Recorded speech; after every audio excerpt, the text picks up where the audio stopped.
En la sesión de hoy vamos a ver un repaso breve del concepto de verosimilitud y también de lo que son las estimaciones y los estimadores máximos verosímiles, porque nos van a ser útiles ya después para construir pruebas de hipótesis.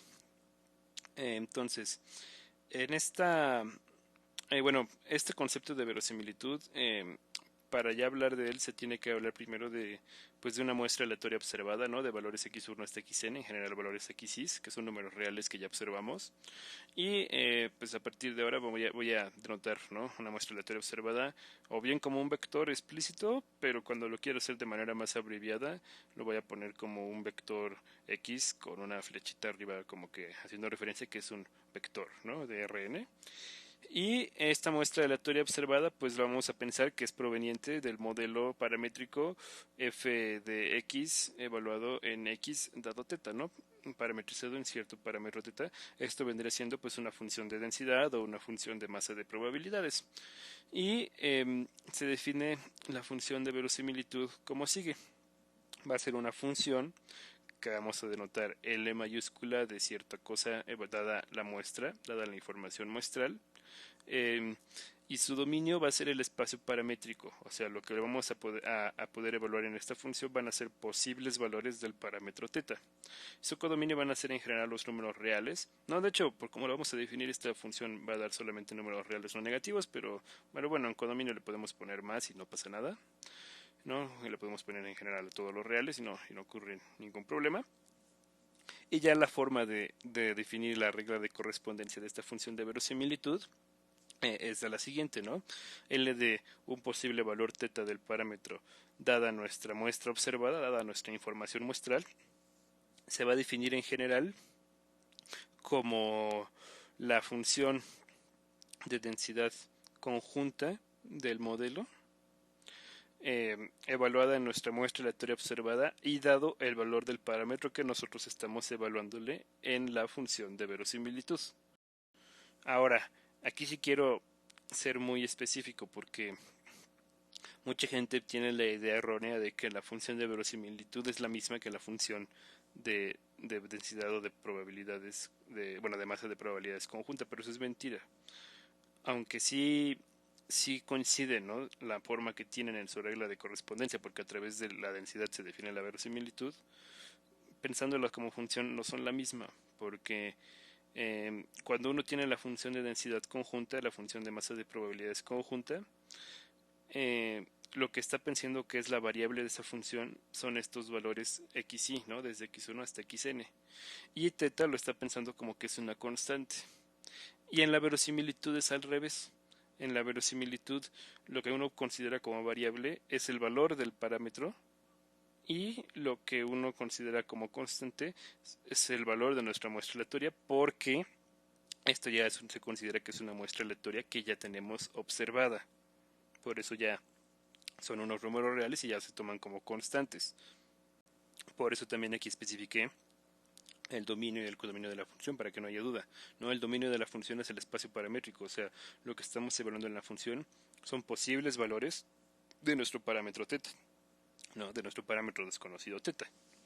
Entonces, pues ya si utilizamos, ¿no? el supuesto típico de independencia que uno tiene en esta materia para una muestra aleatoria, pues vamos a tener lo siguiente, vamos a tener que la función de verosimilitud, la teta dado la muestra, pues va a ser esta función de densidad de masa de probabilidades conjunta, pero como estamos suponiendo que estas variables de la muestra desde x1 hasta xn son variables aleatorias independientes, pues la función de masa o de densidad conjunta se puede calcular como el producto de las funciones de masa o de densidad marginales, y como aparte estamos suponiendo que son idénticamente distribuidas, pues siempre, en realidad es un modelo común, ¿no? Es un modelo que solamente, que no depende, ¿no? de qué variable le estemos evaluando. En general solamente se tiene un modelo para todas. Entonces lo único que cambiaremos en el producto sería en qué número xy lo estamos evaluando, ¿no? Sería lo único que dependería de aquí, de la y dentro de este producto. Si no, sería justamente, ¿no? Este modelo, el mismo modelo del que provenía nuestra muestra aleatoria.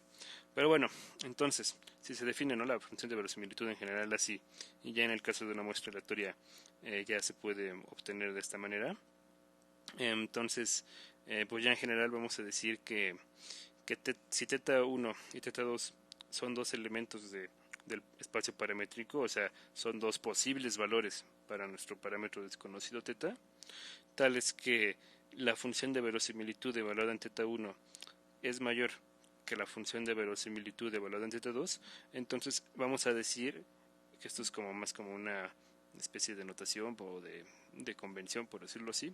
Vamos a decir que teta 1 va a ser un valor más verosímil que el valor teta 2 bajo la muestra observada de las xy's, ¿no? Aquí le pongo resaltado en otro color que es bajo la muestra observada, porque si uno tiene distintas muestras, ¿no? Si uno observa distintas muestras, entonces esa función, el comportamiento de esta función, pues también ya va a cambiar, ¿no? Entonces depende de qué muestra observada tengamos, qué valores de posibles para el parámetro teta van a ser más verosímiles que otros, ¿no? Si uno cambia la muestra observada, seguramente también va a cambiar la naturaleza de qué valores sean más verosímiles que otros para el parámetro. Un poco la lógica que tiene fijarse en esta función de verosimilitud es que se ve desde aquí, ¿no? O sea, uno lo que hace es que ya tenemos la muestra observada y entonces lo que hacemos es, pues vamos a hacer la evaluación de cuánto nos daba esa función de densidad, esa función de masa de probabilidades, pero ya en nuestra muestra observada, y entonces eso más o menos nos reflejaría qué tan probable sería la muestra observada que ya tenemos, ¿no? Que ahí pues no tendría tanto sentido hacerse esa pregunta porque sea muy probable o no tan probable, pues ya la observamos, ¿no? Pero bueno, ¿no? Uno se hace como la pregunta de esa muestra que ya observé, ¿qué tan probable hubiera sido? Pero para poder calcular, ¿no? Ese número que te diga más o menos qué tan probable hubiera sido, que si es una función de masa directamente ya te está diciendo la probabilidad de que esa muestra fuera observada, pero si es una función de densidad, no es como toda una probabilidad, pero si hay un valor alto de la función de densidad, entonces pues la vecindad, ¿no? Alrededor de ese punto va a tener una probabilidad también un poco alta, ¿no?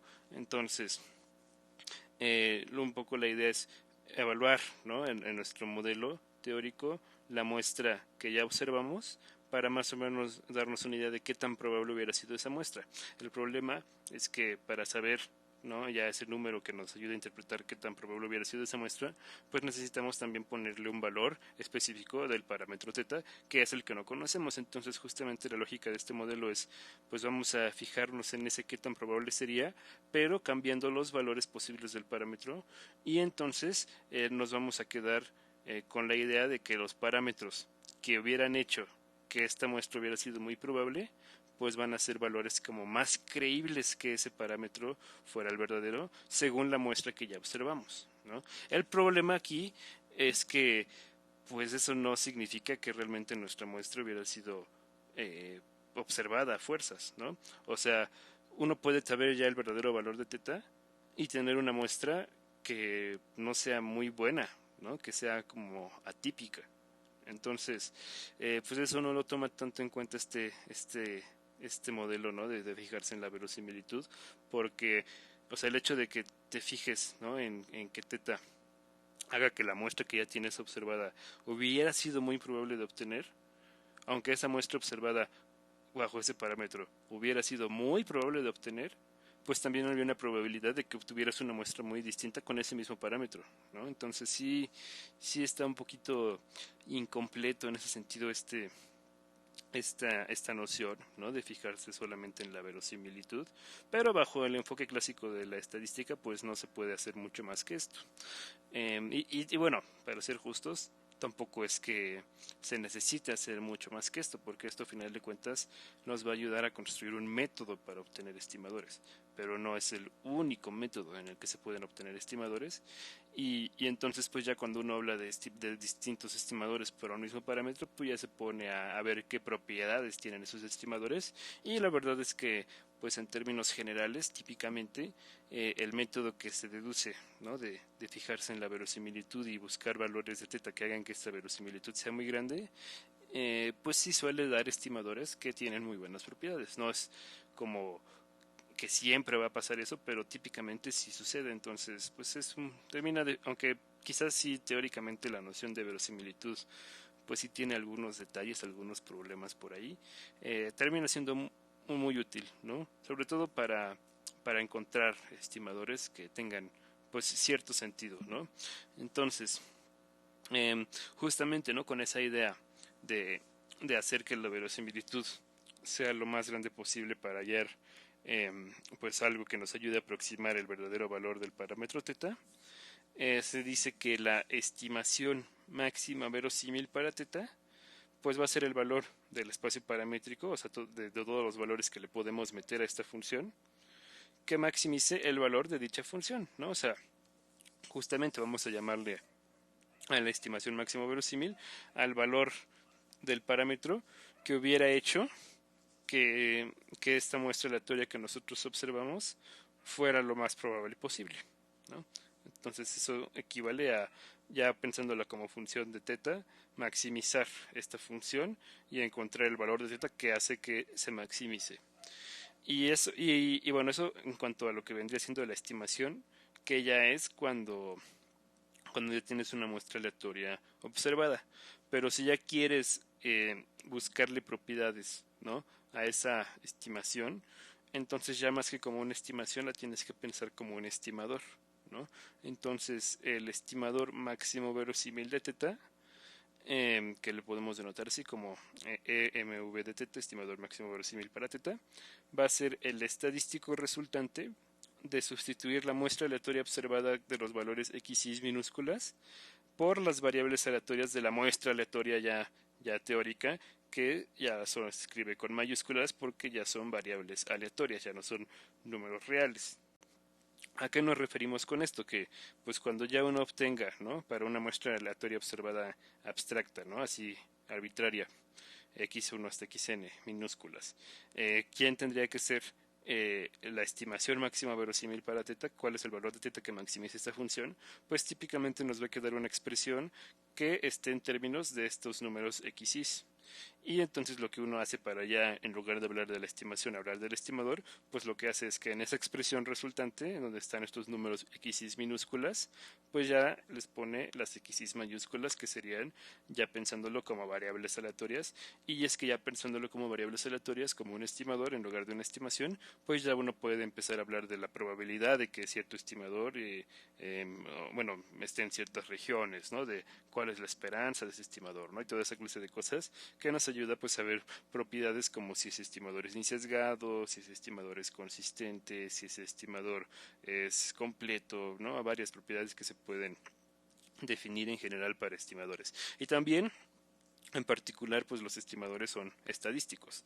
Entonces también se puede ver si un estimador pues cumple con las propiedades deseables de lo que en general queremos que cumpla un estadístico, que es que por ejemplo sea suficiente, que sea suficiente minimal, ¿no?, por ejemplo. Entonces, ya para poder evaluar toda esa clase de propiedades, ya lo tienes que pensar como si fuera una variable aleatoria, y entonces ya hablas de estimadores, no de estimaciones. La estimación es ya el valor numérico que uno tiene al observar ese estimador, ¿no?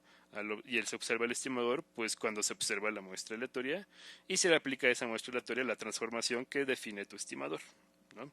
Pero bueno, todo eso espero que esté claro, ¿no?, ya para la gente que está en este curso, porque pues este curso es un segundo curso, ¿no?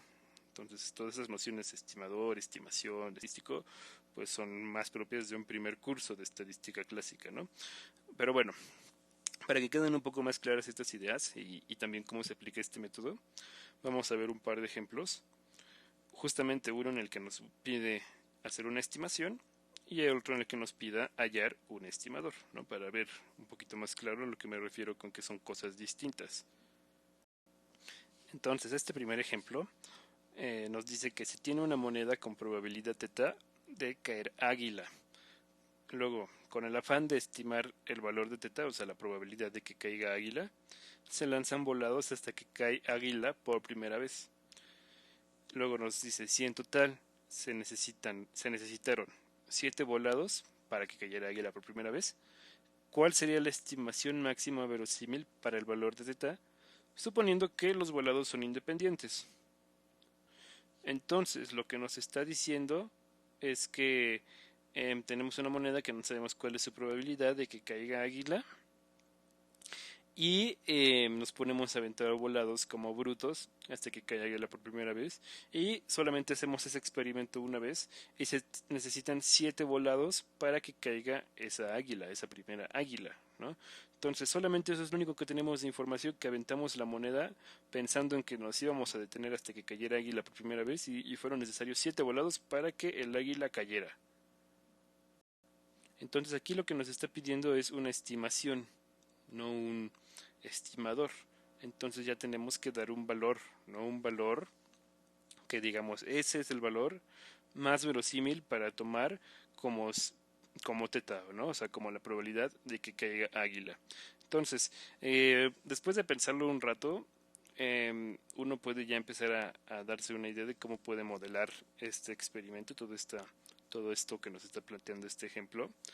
Y alguien podría pensar que a lo mejor uno tiene una muestra de tamaño 7 porque estamos arrojando 7 volados, pero en realidad no es así, porque, o sea, lo que se planteó fue que se iban a aventar volados hasta que cayera águila por primera vez, y eso solo lo estamos realizando una vez, ¿no? Entonces realmente lo que tenemos es una muestra de tamaño 1, de n igual a 1, porque solamente estamos extrayendo información de una vez, solo que nuestra manera de extraer información pues es una un poquito extraña, porque o sea, la idea es ponernos a arrojar volados hasta que caiga águila, ¿no? No está diciendo que vamos a arrojar 7 volados y vamos a contar cuántas águilas caen. No, está diciendo que vamos a ponernos a aventar volados hasta que caiga una águila. Y entonces, si hubiéramos hecho ese proceso varias veces, pues ya hubiéramos tenido varias realizaciones del experimento, y entonces sí ya hubiera sido una muestra con más de una observación, pero como solamente estamos realizando el experimento una vez, nuestra muestra va a ser de tamaño 1. Y entonces nos tenemos que poner a pensar en cómo podemos modelar el experimento de ponernos a aventar una moneda hasta que cae águila, ¿no? Y entonces eso suena mucho a la distribución geométrica que se estudia en probabilidad, ¿no? La distribución geométrica te plantea que te vas a poner a arrojar, bueno, no arrojar, que te vas a poner a realizar eh, K ensayos Bernoulli independientes, o bueno, más bien no. La distribución geométrica te plantea que te vas a poner a realizar ensayos Bernoulli independientes, todos con la misma probabilidad de éxito, hasta que obtengas un éxito. Entonces justamente es lo que aquí estamos haciendo. Podemos pensar que cada volado es un ensayo Bernoulli en el que se puede tener el éxito, que sería que cayera águila, o un fracaso, y lo que está haciendo es realizar ensayos Bernoulli, que estamos suponiendo que son independientes, hasta que por fin ocurre el éxito por primera vez, que en este caso lo podríamos pensar como que el éxito fuera que cae águila por primera vez, ¿no? Entonces, justamente lo que está haciendo es buscando una observación de una muestra aleatoria, ¿no? Que se distribuya geométrica con parámetro teta, que sería nuestra probabilidad de éxito, que sería nuestra probabilidad de que caiga águila, pero de tamaño n igual a 1, porque solamente está realizando ese experimento una vez. Pero pues eso se puede realizar sin ningún problema, ¿no? O sea, en la teoría pues hacemos para un tamaño de muestra n, ¿no? Pero pues podemos hacerlo en particular para un tamaño de muestra n igual a 1. Ahora, alguien podría ponerse a resolver el caso general en el que tenemos un tamaño de muestra n y ya después particularizarlo. Pero pues para que sea más sencillo, en este caso ya es más fácil simplemente pensarlo como que ya el tamaño de muestra solo es 1 y ya hacerlo para ese caso particular, porque pues es un poquito más directo hacer los cálculos de esa manera, aunque sí, ¿no? Pensándolo desde un punto de vista ya de aplicación general, sería más sensato hacerlo para un tamaño de muestra general, y ya después que tengamos ese caso general resuelto lo particularizamos. Pero pues en este caso, que solo es un ejemplo de repaso, pues no lo voy a hacer así, no lo voy a hacer ya para ese tamaño de muestra en particular. Y entonces pues nuestra muestra aleatoria observada pues solamente sería un vector de dimensión 1, ¿no? Que a final de cuentas es equivalente a un número real nada más, ¿no? Y pues nuestra observación es que nuestra variable aleatoria geométrica, que se pone a contar cuántos ensayos son necesarios para que caiga águila, pues son 7, bueno, su valor va a ser de 7, ¿no? Porque fueron necesarios 7 volados para que cayera águila por primera vez.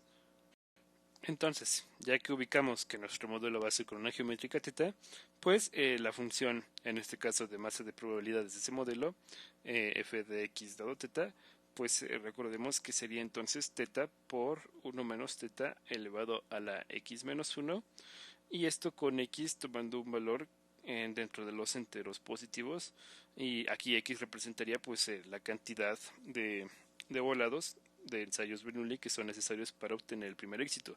Entonces por eso se toma en general x menos 1 fracasos, entonces por eso queda esta probabilidad de fracaso elevado a la x menos 1, y luego el éxito, que ya sería el último ensayo en el que ya se obtuvo dicho éxito, ¿no? Entonces esta es la probabilidad de que se obtengan exactamente x fracasos consecutivos y ya después se obtenga el ensayo que se está buscando. Por eso tiene esta forma la función de masa de probabilidades, y en este caso el espacio paramétrico pues en general es teta entre 0 y 1, ¿no? Es todo el intervalo abierto, también se puede tomar cerrado, ¿no? Pero aquí lo vamos a tomar abierto entre el 0 y el 1, porque pues aquí el parámetro de la geométrica lo que representa es una probabilidad, entonces va a estar aquí, ¿no? Bueno, sí podría ser 1 o 0, pero sería, bueno, en este caso en particular ya quedaría descartado porque ya observamos que tanto cayeron volados en el que cayó un águila, que fue el último, el séptimo, y también observamos 6 volados en el que cayó sol, ¿no? En el que no cayó águila, y entonces por ende pues la probabilidad de que caiga águila pues no puede ser ni 0 ni 1, ¿no? Porque ya vimos por lo menos uno que sí cayó y ya vimos varios en los que no cayó, entonces no puede ser tampoco 0. Entonces ya lo podemos tomar así, no hay problema. Y pues si ya tenemos esta función de densidad, pues nuestra función de verosimilitud sería esa función de masa de probabilidades, perdón, había hecho de densidad, pero era de masa, esa función de masa de probabilidades conjunta en general, pero aquí como solamente tenemos una variable aleatoria, pues solamente sería esta misma solamente una vez, ¿no? No tendríamos que multiplicarle nada más.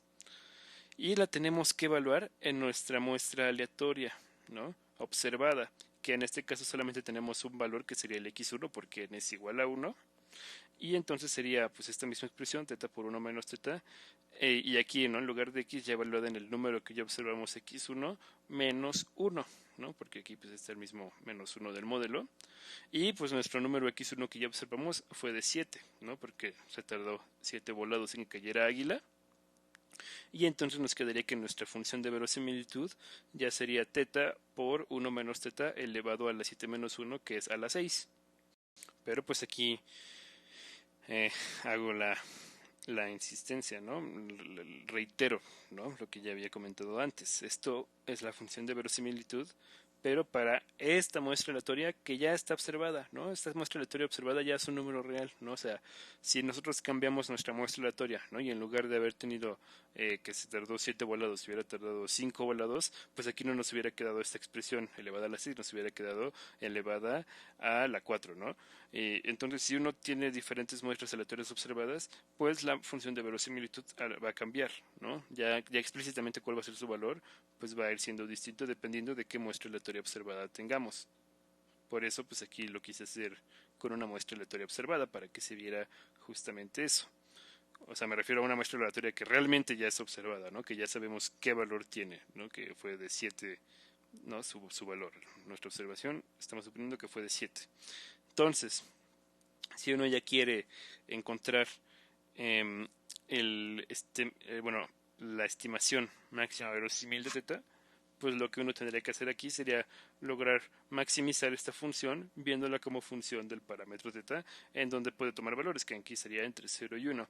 Y pues esta función, si teta es la variable y teta en general vive entre 0 y 1, pues es una función que es diferenciable. Entonces una manera pues relativamente sencilla de maximizar o minimizar una función, pues es analizando cómo se comporta su derivada, ¿no? Entonces pues podemos obtener la derivada de un valor teta gorro porque ya va a ser nuestra estimación, ¿no?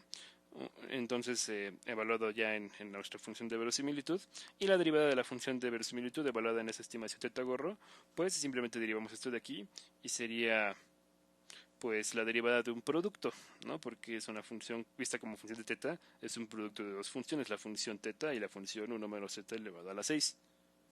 La derivada de un producto pues se calcula de la siguiente forma. Primero tenemos que tener la derivada del primer término que está multiplicando, que en este caso sería la derivada de teta con respecto de teta. bueno, de teta gorro con respecto de teta gorro, y esa derivada sería 1, ¿no? Y eso por la otra función sin derivar, que sería 1 menos teta gorro elevado a la 6.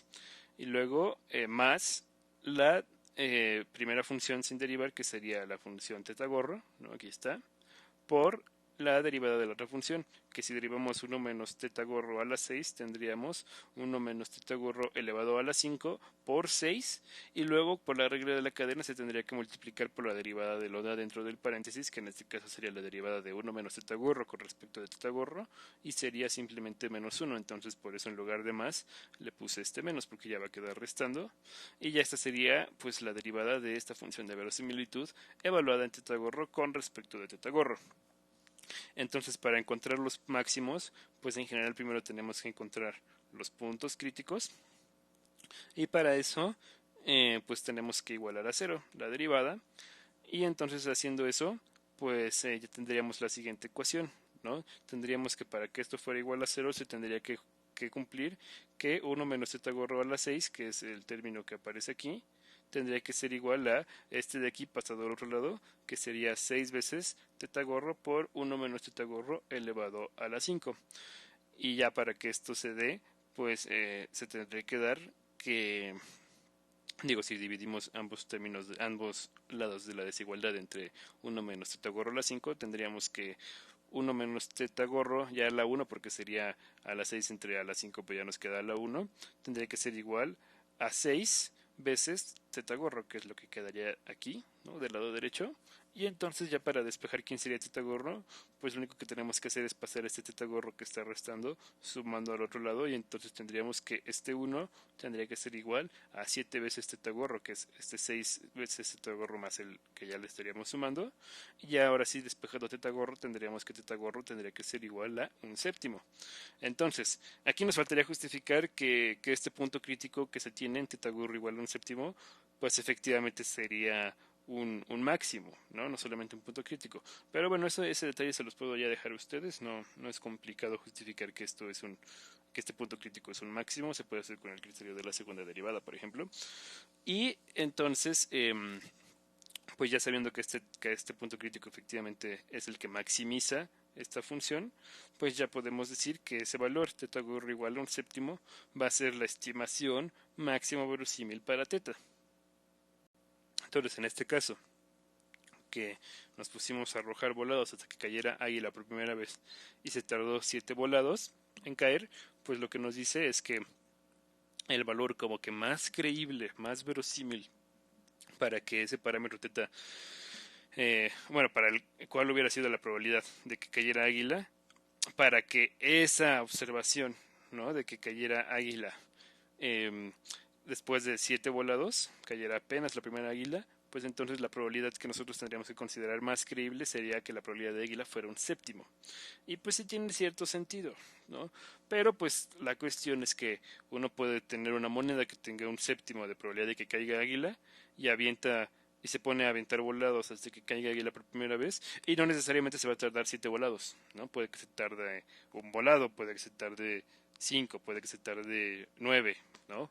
Teóricamente se puede tardar cualquier número de volados, ¿no? Pero así, o sea, típicamente, pues a lo mejor sí se puede tardar cercano a 7 volados, pero no necesariamente se tienen que tardar exactamente 7 volados, se puede tardar 6 o 5 o 8 o 9, y va a tener también una probabilidad alta de que se tarde esa cantidad de volados.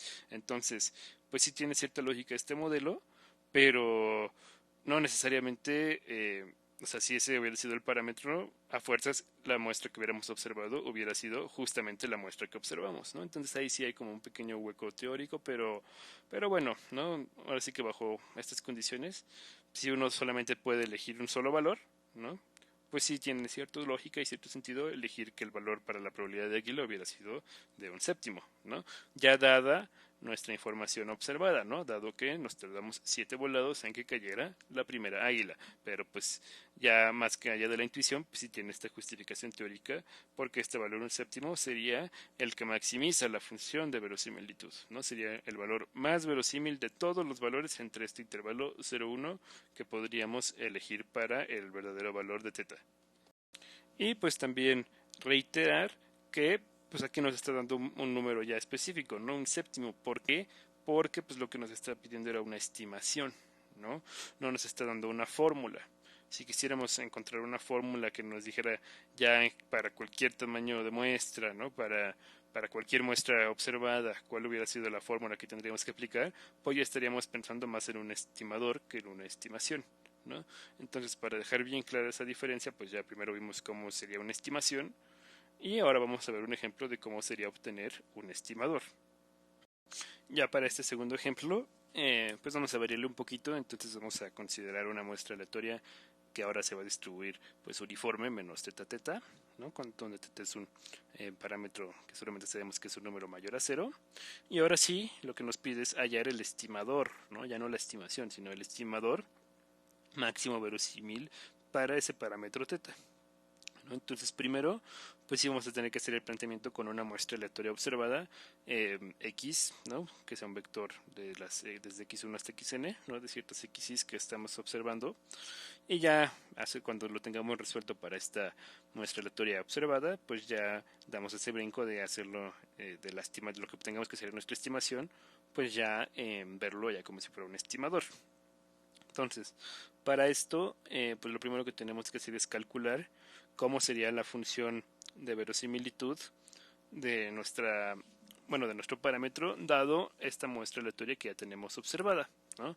Entonces, como aquí estamos suponiendo que va a haber independencia y que son idénticamente distribuidas, todas provenientes de este modelo, pues ya la verosimilitud la podemos calcular ahora sí ya como el producto, porque aquí sí es una muestra de tamaño n en general, de las marginales, ¿no? Evaluadas en cada uno de los valores x's, y la función de densidad marginal de este modelo, ¿no? Solamente de una de las variables, pues es 1 entre la longitud del intervalo multiplicado por la indicadora de que el valor esté dentro de ese intervalo, que vendría siendo 1 entre 2 teta, que es la longitud de este intervalo, por la indicadora de que xy esté entre menos teta, sea mayor o igual a menos teta y menor o igual a teta, que eso lo podemos escribir como que el valor absoluto de xy sea menor o igual a teta. Aquí ya no lo pongo con tanto detalle porque este mismo modelo lo utilizamos también como ejemplo para ver lo de suficiencia y suficiencia minimal en la sesión pasada. Entonces ahí ya habíamos explicado por qué se podía escribir con esta indicadora con un poquito más de calma.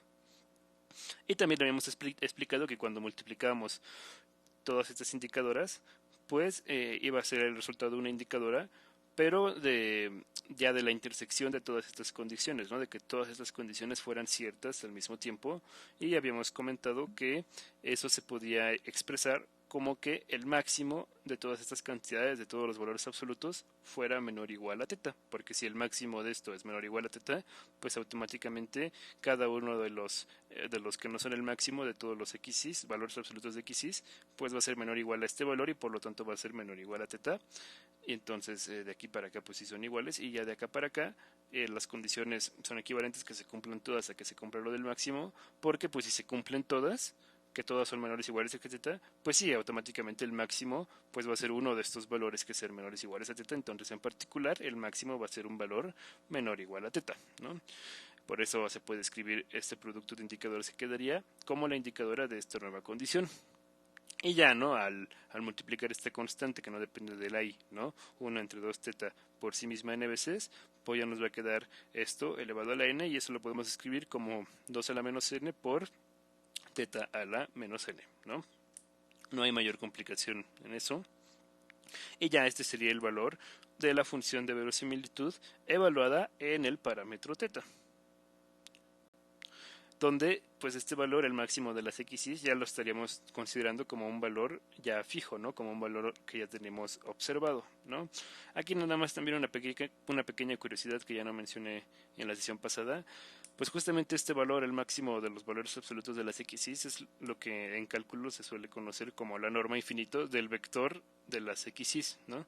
Que en este caso sería como la norma infinito de nuestra muestra, la norma que resulta ser el límite cuando p tiende a infinito de la norma p que se puede definir para Rn, ¿no? Pero eso solamente es una curiosidad, realmente esto en un sentido estadístico no tiene ninguna importancia. Pero bueno, si alguien recuerda de esto, pues podría denotar así este valor ya de una manera un poquito más compacta, ¿no? Solamente es una notación para este número.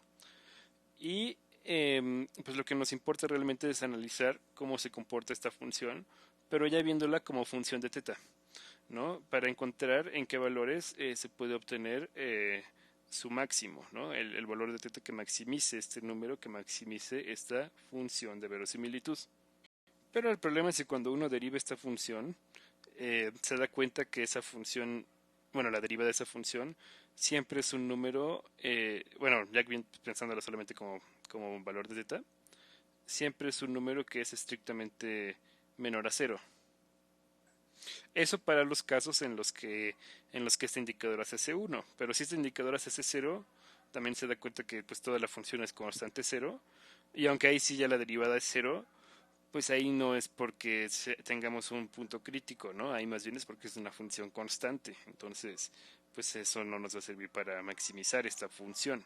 Entonces, en lugar de ponernos a derivarla pensando en hallar puntos críticos, pues más bien tenemos que hacer el análisis de cómo se comporta esta función ya con respecto al parámetro teta, ¿no? Entonces, esos detalles se los dejo a ustedes, pero justamente, ¿no? Si uno deriva esta función, o también a simple ojo, si uno ya tiene experiencia manejando este tipo de funciones, se puede dar cuenta de que esta función, pues es una función que tiene el siguiente comportamiento, ¿no? Como ya lo platicaba, cuando esta indicadora se hace cero, ¿cuándo se hace cero? Cuando el valor de teta se hace menor que este valor que ya tenemos fijo, ¿no? Que es nuestro máximo, bueno, nuestro máximo de los valores absolutos de nuestras observaciones muestrales, pues la función en general L de teta vale cero, ¿no? Que sería justamente, ¿no? Este valor, ¿no? La norma infinito, nuestro máximo de los valores absolutos de nuestras observaciones, pues va a estar en cierto punto entre cero y infinito, porque va a ser un número pues mayor o igual a cero. Y entonces, digamos que esté por aquí, ¿no? En la gráfica. Antes de ese valor, ya esta función vista como función de teta va a tener siempre el valor de cero, porque esta indicadora se hace cero. Y a partir de que esta indicadora ya nos hace cero, que es cuando teta es mayor o igual a este valor, no es de aquí en adelante, pues esta indicadora ya vale 2 a la menos n por teta a la menos n. Y les digo, ¿no? Si uno analiza ya solamente en ese intervalo, ¿no? De aquí en adelante, cómo se comporta esta función, pues da que es una función estrictamente decreciente, ¿no? Entonces, L de teta, dado la muestra, es decreciente en el siguiente intervalo.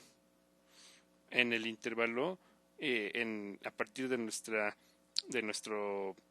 cantidad, ¿no? Del máximo de los valores absolutos de nuestras observaciones, coma más infinito, ¿no? De aquí en adelante es una función decreciente.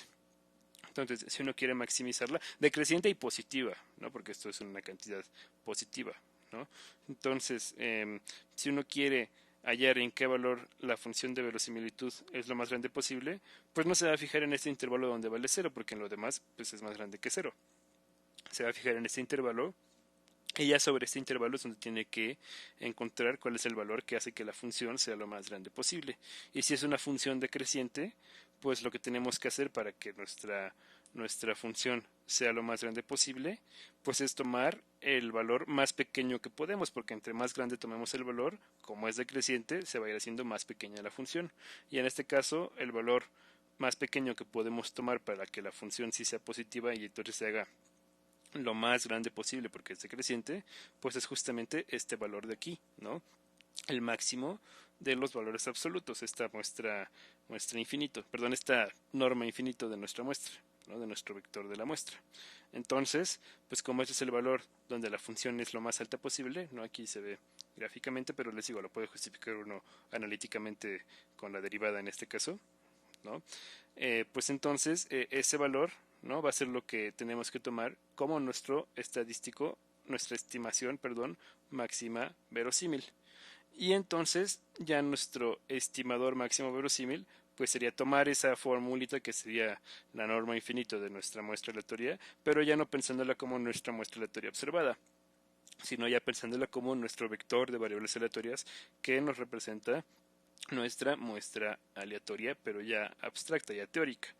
Y pues eso, digo, lo puse aquí para que cupiera bien en el dibujo y en el intervalo, pero realmente no nos fijaríamos pues en la norma infinito, ¿no? Ya lo que nos fijaríamos, bueno, sí es lo mismo, pero ya más bien la fórmula que usaríamos sería el máximo de los valores absolutos de cada una de nuestras variables aleatorias, y esto ya sería también una variable aleatoria. Entonces, como ya es una variable aleatoria, ya es un estadístico, ya se piensa como estimador en lugar de como estimación, ¿no? Y les digo, porque uno lo tiene que pensar así ya como estimador, pues para poder analizar qué propiedades tiene este estimador, ¿no? Si no lo piensas como variables aleatorias, no puedes analizar todas esas propiedades. Pero antes de meterme un poquito en eso, sí quería también comentar por qué tiene todo el sentido del mundo que la función de verosimilitud se ve de esta forma en este modelo en específico. Si nos ponemos a pensarlo, pues este valor, el máximo de los valores absolutos, ¿no? De nuestras observaciones, o también ya viéndolo como nuestras variables aleatorias de nuestra muestra, pues va a ser un valor que nunca va a poder sobrepasar el valor de teta, ¿no? Si nuestras observaciones fueran positivas, pues ya directamente son menores o iguales a teta y su valor absoluto pues es ellas mismas porque ya son positivas. Pero si tenemos observaciones negativas, no pueden pasarse de la izquierda de menos teta. Y cuando ya lo pensemos en valores absolutos, pues su valor absoluto no se va a poder pasar de teta, ¿no? Que justamente es lo que aparece aquí, ¿no? En general el valor absoluto de nuestras observaciones no puede sobrepasar el valor de teta y por lo tanto pues el máximo tampoco va a poder sobrepasar el valor de teta. Eso es desde la teoría. Y entonces, ¿qué nos estaría diciendo eso cuando ya tengamos una observación de, de ese valor, del valor el máximo de los valores absolutos de nuestras observaciones? Que pues entonces el verdadero valor de teta tiene que quedarse a la derecha, ¿no? De esa observación que nosotros tenemos. Entonces, si teóricamente nuestro modelo nos dice que el verdadero valor de teta se tiene que quedar a la derecha de este número, pues no tiene ningún sentido considerar los valores que estén a la izquierda de ese número como posibles valores de nuestro parámetro teta, porque ya la teoría nos dice que teta tiene que ser alguno de los números que se queden a la derecha de este número. Entonces ya por eso tenemos que descartar cualquier valor que se haya quedado a la izquierda de este número como posible valor de teta. Entonces, pues sí, tiene todo el sentido del mundo que la credibilidad, que la verosimilitud de esos valores, pues sea de cero, ¿no? Que es lo mínimo que tendría sentido que valiera, porque pues ya esos valores tienen que quedar descartados por default, ya que uno tenga esta observación, ¿no? Por eso tiene todo el sentido que la función de verosimilitud tenga esta forma. Ya luego la razón por la que ya se elige explícitamente este valor como estadístico máximo verosímil es porque pues es el que maximiza la función ya en el otro intervalo y porque la función pues y bueno eso ocurre porque la función es una función decreciente como ya lo analizamos. Entonces pues ya pensando este valor, no este estadístico como una variable aleatoria, se puede verificar que si ya definimos a t, ¿no? Como esa variable aleatoria, el máximo de los valores absolutos de las variables aleatorias de nuestra muestra, en ese caso no va a ser un estimador insesgado, ¿no? ¿Qué quiere decir que es un estimador insesgado? Que la esperanza de este estimador fuera el parámetro que busca estimar. Entonces, para que fuera insesgado, se necesitaría que la esperanza de este estimador fuera exactamente de teta. Y si uno se pone a calcular la esperanza de esta variable aleatoria, uno se puede dar cuenta de que no es igual a teta. Entonces, no va a ser un estimador insesgado. Esos detalles, pues ya no los voy a hacer, ¿no? Pero lo pueden verificar ustedes si gustan. Y entonces, pues por ejemplo, si uno estuviera muy aferrado a que a fuerzas quiere utilizar puros estimadores insesgados, puede tomar el siguiente estimador. Digo, todos esos detalles lo pueden verificar ustedes, ¿no? Para tomar un estimador insesgado en este caso se puede tomar otro estimador, digamos V, que sea en lugar de T, el valor de T, pero multiplicado por N más 1 entre N, donde N es el tamaño de muestra. O sea, sería justamente N más 1 entre N multiplicado por el máximo de los valores absolutos de nuestra muestra. Lo que sucede en este caso es que cuando uno obtiene la esperanza de este estimador, te da que es N entre N más 1 por teta, ¿no? Entonces ya para ajustarlo y que ya obtengamos una variable aleatoria en términos de esta, pero que ya su esperanza sí sea teta, pues se tiene que multiplicar por esta constante. Y ahí es donde ya entra una discusión de, oye, ¿qué prefiero? ¿Que mi estimador sea máximo verosímil o que mi estimador sea insesgado, ¿no? Y ahí también surge ya la idea de definir el error cuadrático promedio y entonces fijarte en cuál tiene menor error cuadrático promedio de los dos y ahí ya podrías tener un criterio para decidir qué estimador usar, ¿no? Pero bueno, eso también ya es un poco de gustos también, ¿no? De qué prefieres tú, ¿no? Que tu estimador sea insesgado, ¿no? Y justamente pues para darnos una idea de cómo se comportan estos estimadores, en la siguiente sesión vamos a platicar muy brevemente de cómo se podría hacer una simulación muy sencilla, ¿no? No de demasiados valores, pero cómo se podría hacer una simulación de valores de esta distribución uniforme menos zeta teta para ver cómo se comportarían estos estimadores, ¿no? Cómo se comportarían el estimador V y cómo se comportaría el estimador T y cuál se quedaría más cercano al verdadero valor de teta, ¿no? Lo que hace es al multiplicarle n más 1 entre n por t es que como este número es ligeramente mayor a 1, ¿no? Cada vez se va a ir haciendo más cercano a 1 conforme n tiende a infinito, pero siempre va a ser mayor a 1. Lo que haces es que estás haciendo que este valor se vaya un poquito más hacia la derecha, ¿no? Entonces aquí lo pinté como por ejemplo donde podría quedar, ¿no? Un poquito a la derecha, ¿no? Como en donde está esta rayita roja.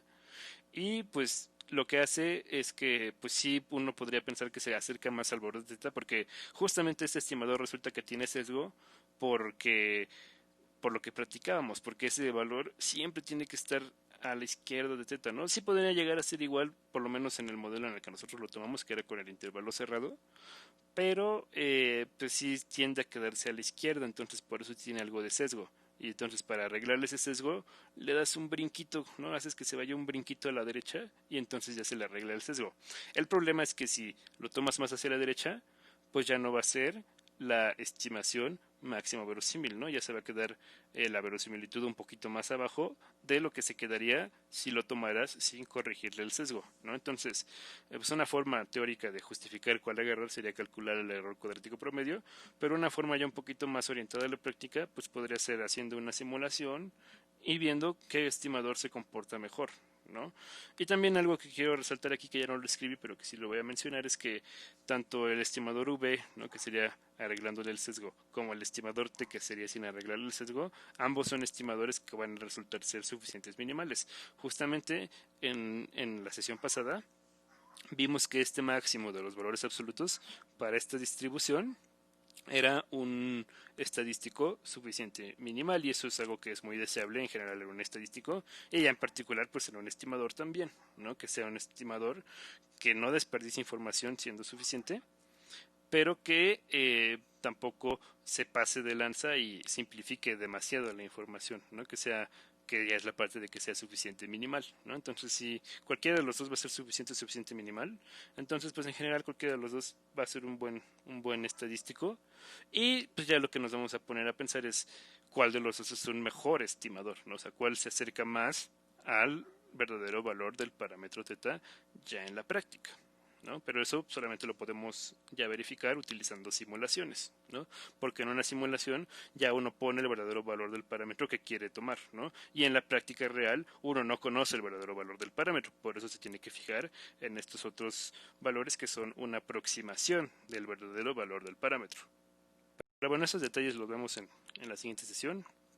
La siguiente sesión va a ser muy corta, solamente vamos a practicar cómo se haría esa simulación, que qué justificación teórica tiene la simulación que vamos a hacer y vamos a ver básicamente solamente los resultados que se pueden llegar a obtener, ¿no? En una simulación así.